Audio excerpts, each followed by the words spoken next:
tryna take it down, place for you just scoring minds, best the bar.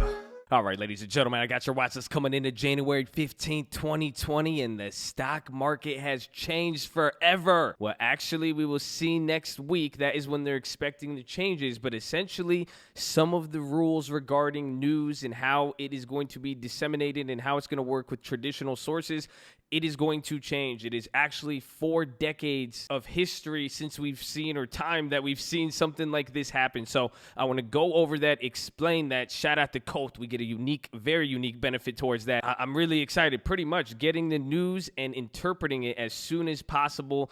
The playing field has got leveled. So even then, for retail investors, this is it's a very happy moment for everybody, or at least I'm just really happy myself, just because interpretation now as soon as possible is going to be important, and it's going to increase volatility. Things are going to now react different, and we probably will see stocks move in a way we have not seen again since this rule was enacted in the beginning. But again, I want to talk about this. So I want to go over that. But again, another important thing today was more information on the trade deal. So not only did that, markets were down today. They started kind of breaking up towards highs, and then they eventually dropped pretty big. And these are some big candles. There was updates on the trade news. Jim Cramer said you're a moron if you're trading on it. The information was already known, but the markets reacted. And then now coming here after hours, you are actually having Lighthizer and Mnuchin talking. And then even literally like not too long ago, Trump made a tweet regarding Apple about them unlocking phones, and they're helping out criminals by not unlocking the phones of killers and criminals and all that. So Apple's dropping on that. Who knows? There's a bunch of different implications for that. For, what does it mean if Trump is going after Apple, all the way down to how would that hurt Apple if people found out now that the phones aren't as safe and encrypted? But a lot happened today. The moves weren't too big, but I want to go over all that briefly, what we need to look at tomorrow and some of the keys. And then I'm going to explain everything with the news and all that, as well as go over all of the plays we made today. We actually made, I think, like 4 or 5 plays. So I'm going to go over those and then talk about some of the plays that we're watching. So we got an earnings play in there. We're going to see some earnings tomorrow. We saw JP Morgan today, so I just hope you guys are ready. So let's get right into it. But before we do that, and before we can do that, make sure you guys drop your thumbs up on the video. Make sure you're subscribed. And if you don't know, we are live Monday through Friday, 30 minutes before open. It is the first link in the description, and it is pinned in the comments. Again, it is free $99 to join. You just got to show up and be positive and respectful, and you could be there, and all the news and information is sourced there. And oh man, with all these changes, it's okay. But do that, and then the most important thing you need to do, post your watch list below. Let us know what you're looking at. You guys got some earnings plays. You got anything to play with some of this news? How did you play today? And I forgot, I'm going to go over a strategy with you guys of how we played this downside, as well as how to react to the trade news and earnings at the same time. But post your plays and let's get some ideas. Let's start looking. Let's get the criteria and let's go. Okay, we got that out the way. So let's get right into it. Again, I'm going to put Iran here right off the bat because we did see more bombings and stuff happen today, or there was reports of that. But again, pay attention how the trade news took over. So some people were saying it kind of happened at the same time as the bombing, or there were reports. But when that news came out, it initially came out, and pretty much it was along the lines of tariffs staying in place. So this started coming out, and then some people said that we already knew that. It pretty much was disclosed. But again, some of the details haven't came to light, but the market was reacting negatively. Then it bounced to it. Then it came back down. And now again, even the second drop was kind of at the same time as that. The lockout rules are what we're going to talk about with the data lockup. But then again, as people started to digest this, because more and more reports were kind of saying that, some people said it was a false Bloomberg report. But even at the end of the day now, after hours, it has been confirmed. And I guess here's the key to it is Mnuchin and Lighthizer say all of the aspects of the phase 1 trade deal are going to be made public tomorrow. So now the market responded here negatively towards it because, again, like I even assumed if this wasn't known, or if the U.S. is kind of adding a stipulation, because, again, the removal of tariffs is important to China. We remember they lowered the tariffs, but I don't think we removed all of it, or either there was a miscommunication or it really wasn't as clear, and that's why the market responded like that. But we need to see how China responds tomorrow. We're going to see that either tonight or in the morning, but this is going to be important because it could add a hiccup to the trade deal and even this phase 1 signing. But essentially we're waiting for China's reaction, and that's what even caused this to kind of sell off and get volatile, is whether it was known or not. Now the next question is, if it was kind of able to surprise some of us, is it going to surprise some people in China, and how is China going to take this? We will find out tomorrow with all the details. And now this is where I think, again, if all the details do become public tomorrow, maybe we could reasonably assume China already knows. So then this could be an overreaction and the market could really bounce off that. But again, we have to kind of see. That's why we want to see what happens with China. But then also after hours, Mnuchin said something about China making a firm commitment to not manipulate currency, and the yuan didn't move too much off after all of this. So keep that in mind. But now the next thing, this is now what is going to change the stock market forever, and that I'm so excited for. And I just want to even see how it plays out. If it doesn't happen, I think people are going to fight this. But again, this isn't really a rule I believe that the president is going to need approval for. It's something that they could just do. But I want to see what announcements come out. But essentially, the headline that first came out was that the U.S. Labor Department may seek removal of computers from data lockup. So this is going to change how the news is disseminated and how it gets out here. Pretty much, here's an excerpt from the main. There's a Bloomberg article on it. Now there's things going both ways. There's people talking about the removal of computers to removing this kind of process in general. But essentially, the lockups, which are permitted but not required by government regulations, have been a mainstay for U.S. media for almost 4 decades. They have been designed to give reporters time to digest figures on market-moving data and make sure they are accurate before distributed in mass to the public. Statistics agencies and central banks in the UK and Canada use similar lockup procedures. This is standard procedures, again, for the last 40 years. This is when stuff hits the wire right away. When the news does come out, this is how media agencies are ready to go. So this is why I'm saying this could add a lot of volatility to the market, because now people are going to get the news and then they're going to react right when they get the news. And now they have to pretty much, there's going to be a lag on digestion. So that could whip things back and forth. But now, like we're saying, pretty much when that economic data comes out, the removal of computers is going to make them slower, but people will still have access. At the reporters will have some access to it, but essentially it lowers the amount of time that everything has to get digested and processed, and it essentially makes it one step removed before you get the news, or less people in front of everybody else. So it's interesting, and here's a infographic to see. This is essentially the lockup in general. You can see here at 7:30 a.m. to 8 a.m., the reporters arrive at the Labor Department. They're given their lockers. They store their devices. They're walking in there. Then they enter in through the metal detector. There's a security guard. The Labor Department has 3 to 5 people in the room to pass out reports, explain the data, and enforce security.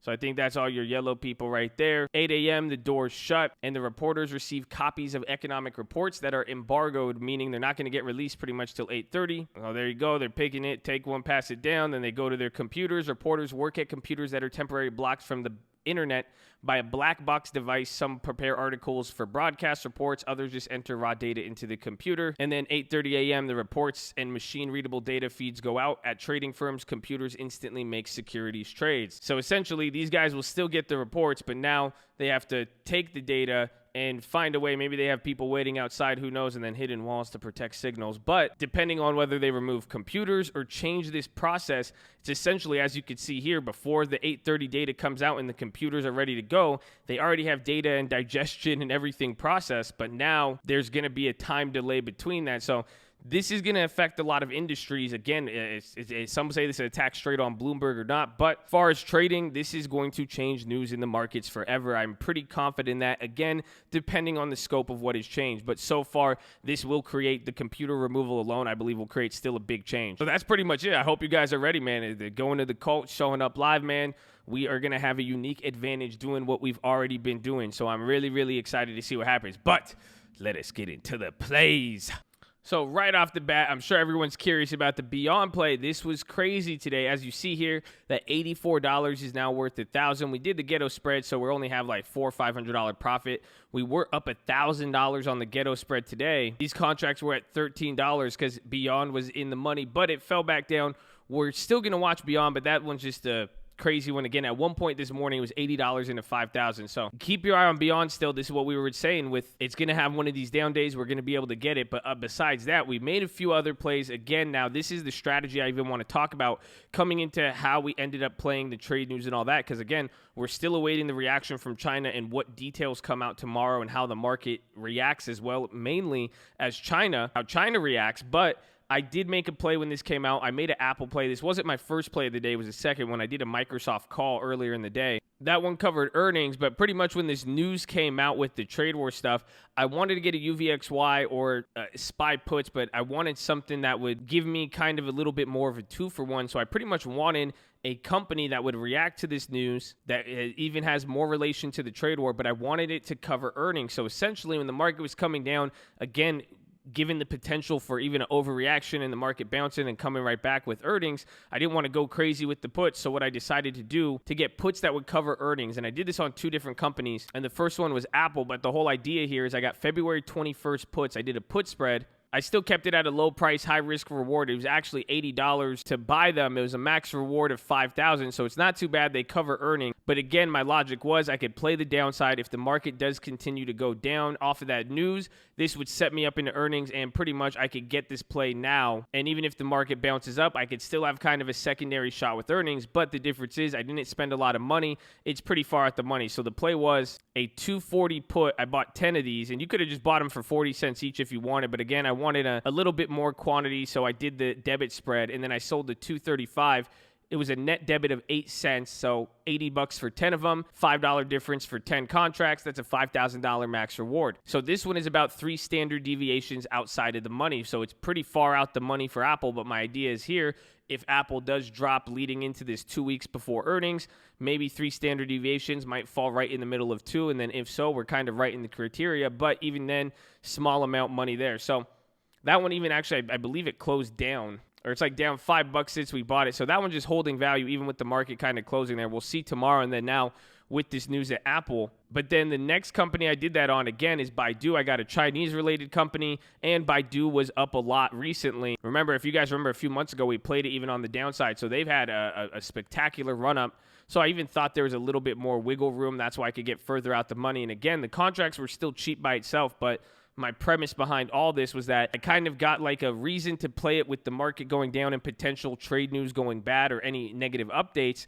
But then I also wanted to make sure they would cover earnings. So made sure it covered earnings, but given that the market could quickly, bounce right back, or it could be a non-issue, I didn't want to spend too much and get caught playing too much with put. So I did this play. It was a Baidu February 21st. I bought a 115 put and I sold the 110 put, and it was $23. So $500 max reward, $23 out there. I thought that'd be a decent one just to get my hand in the cookie jar. And again, have the opportunity to set up for earnings on 2 different companies while at the same time playing any potential downside we have here. So again, with any news that comes out, even if it's news for the plus side, at this point, you might want to start getting set up on plays now to cover that, where you could get the actual news you're playing as well as the earnings coming up. So that was one. And then even then, I did all these while the market was kind of dropping and popping from the news. Watch me profit out the difference. Pretty cool. But then the next play I did, because again, I was anticipating for a bounce, if anything, again, if it was an overreaction. So I got a next week JP Morgan. I got a 147 call. I got 5 of these, and we got them at 8 cents. So they actually ended up closing. But even after we got them, I think they went up to 12 cents. They were up 50%. They're still up. But I got this for the sake of, again, JP Morgan had good earnings. I said this on the watch list yesterday. They usually have good continuation. So I wanted to get something on that. And then I got shorter term calls because if there was a bounce, I figured that they would benefit off it the most. And banks were leading today too.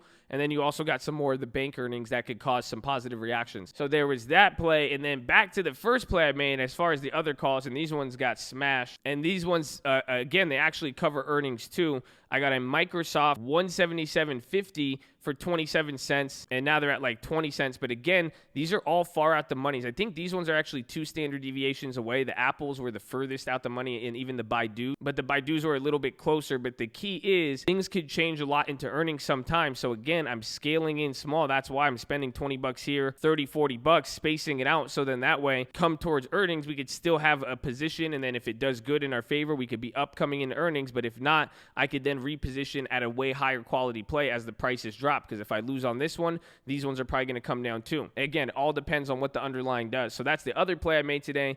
And then we did a FedEx. The news came out today that the Amazon ban on FedEx was lifted. So maybe we might hear about a contract, but that was positive. It shot up. The chain was pretty crazy. And these ones we overpaid. You really could have got chasing. Oh yeah, we really got caught chasing. That's what I was saying on there.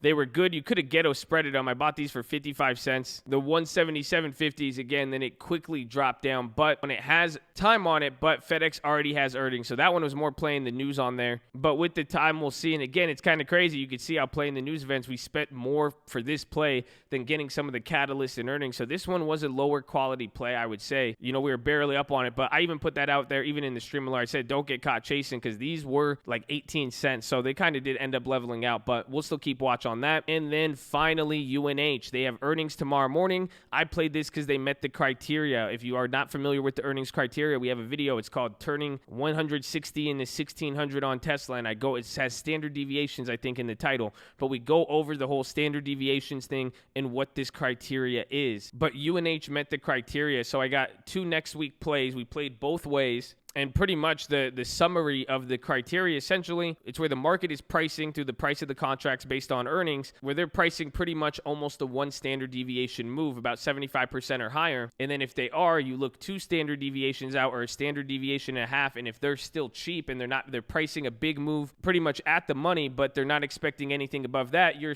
essentially disagreeing. And now that's why we make the assessment based on how much it costs. And now in this sense, I was able to play within, 2 standard deviations, or standard deviation and a half on UNH, both ways for next week for $30 both ways. So I didn't really want to play this at first because I was worried that UNH could have kept dropping coming into the earnings. So again, the market maker was pricing about a $9 move both ways. So current price, if you just short the at-the-money weekly contracts for this week, I won't get too much into the logic, but the market's essentially pricing that it's going to go up to 296.88 or it's going to go to 278. So again, the market thinks that because it's pricing in $900. So pretty much instead of 298, I said 312 on the calls for next week. So I wanted to give it time. And again, I was able to play both sides for 30 cents. I got that for 30 cents, the 312, and then I got a 262, which is about another $12 below. We got that one for 35 cents. So about to play about $65 both ways, but essentially now the market is pricing in a $9 move, and I'm saying pretty much like an additional $12. So it's about 9%, I would say, is where we would be profitable, but the market's pricing in around 5% of a move. So now the key is, though, UNH it's not too big of a mover, but the fact that it's near these kind of not all-time highs. No, yeah, it is all-time highs. They got the volatility of healthcare. And again, lately, as they've had this run up with all of healthcare, they've been having 3-4% moves in a single day. So with earnings, I thought it was worth it, but mainly too, I was able to play both ways for less than $60, and it's still pricing in, 4-5% move at the money. I'll take it. So those were all of the plays that we made today. If you guys, again, if you missed them, be on stream or get your stream alerts. But if not, you're seeing them here. So come out there tomorrow, baby. But as far as everything else, I'm going to be watching all these tomorrow. These are all the plays that we made. You could see them here. I am going to be watching beyond. I'm going to be waiting again. It might probably cuck around these levels tomorrow, or it might kind of, again, it could even pump fake. If it goes really low tomorrow, it could even bounce really high in that same day. Or I'm pretty much expecting it to kind of stay the same, and then we could get ready for another opportunity to double dip on beyond. Besides that, I'm going to watch Roku. Remember, we made that play yesterday, but those contracts ended up finishing down. Again, they kind of did nothing. The market, they didn't react too much with the China news, but again, the market was pretty stale this morning. Then there's Walmart. I like them. They held up the best, but this is even showing me kind of how they close with the trade news and stuff. We've even seen them do it. We've seen how they kind of had that negative rotation. They might have a positive rotation if markets start to get a little bit bumpy. So again, I'm waiting for that redemption on Walmart, so I like it. Keep an eye out for them. Then Abivai, ex-dividend was today, so people were even expecting this thing to drop, but maybe with the healthcare earnings it could be different, but they did approve something with the drug, but we like that. We'll keep an eye on that. Same thing, Snapchat hitting $18 today. Big resistance. Remember, it did this at $17 too, so that was interesting, but the long-term portfolios actually held up pretty good today, so it wasn't too bad, but again, watch Snapchat, but again, days like this could be good. If Snapchat by the end of this week now, you kind of want this to slow down, and if it's still going to continue that uptrend and break out, this is going to make the contracts cheaper. So watch them. Watch TLT. Again, with the bad news, people were waiting. We had the plays, but TLT didn't rip too much. This is why we need to see the reaction again from China, but we want to see now, is this going to be enough for people to sell off stocks and go into bonds, or what's happening? But a lot of volume. It's at a pretty critical point. We're still in that one play. They're slightly up, but I'm still going to keep my eyes on for this, especially towards the end of the month. And then we got Tesla. They still went up another $10, but chances are I believe this probably wasn't enough to keep it there, to keep some of the premium. So if you see here on the options chain, some of these at-the-money contracts, there's some that gained value in the morning, but they dropped, but they closed even lower than where they opened at. So pretty much it kind of sold off. It still says it's up from the day before. So they still had some of their gains, but I don't think, was it all the way across the board? I wasn't expecting that. I thought some of the further. So they're still holding up and they're still expensive, but I'm still going to keep my eye on those till they get cheaper or till we could pretty much pinpoint a butterfly or a real range. It's just moving so much. It is really hard to even determine that. But still going to be watching those. Then Bank of America, they have earnings. We got the JP Morgan play. Watch how they set up. They could be interesting. I don't think I will play them for earnings again with the bank ones, but Bank of America right here, it looks like a good spot. And again, this is just more all-time high, so it could go crazy. We did see JP Morgan do something similar. So, man, maybe I might have just talked myself into it. I don't know. I'm going to keep my eyes on that, though. We'll see. I think the prices are really going to determine that for us. And then finally, I switched this midway. Watch Disney. I forgot there was that CNET report that they got 41 million subscribers or something like that. So it's either market needs to digest this, or if any other news comes out, I think this could bring it up. We got to the news a little late. The contracts went up a lot, but this is good news. Again, last time they gave updates like this, it was kind of followed with a 1-2 punch of news, so watch out for that. But this is, again, it's a pretty much something you'd see on an earnings report, so this is good. And now this could change stuff for the stock, because that's a CNET report coming into the earnings. If that number is higher or lower, that could have probably a dramatic impact on the stock considering how it moved. But watch Disney and watch kind of the role it takes now, because it's reacting off news, but I want to see how it reacts with all this trade stuff and everything else we got going on. And then finally Disney. We're waiting on that one to kind of do its lag balance, but it pretty much crushed it for this week in the bad way. So we're going to have to see till earnings, but I am going to still keep an eye on that. I don't want to forget about that. Again, it's just really we got to see what the market does and watch the laggers and leaders. But that is your watch list, ladies and gentlemen. Make sure you're hydrated, healthy, ready to go. Make sure you post your watch list. Make sure we see you there in the morning. Keep it positive and respectful. Get your head in the game. You got earnings. Don't force it. Don't overreact. Don't underreact. Don't get complacent. Get that armor shining. Just get the head in the game. Learn from those past experiences. And let's go, baby. We got a lot of opportunities for 2020 earnings. Everything, the news. It's time to step up the game. So I hope you're ready. Let's go.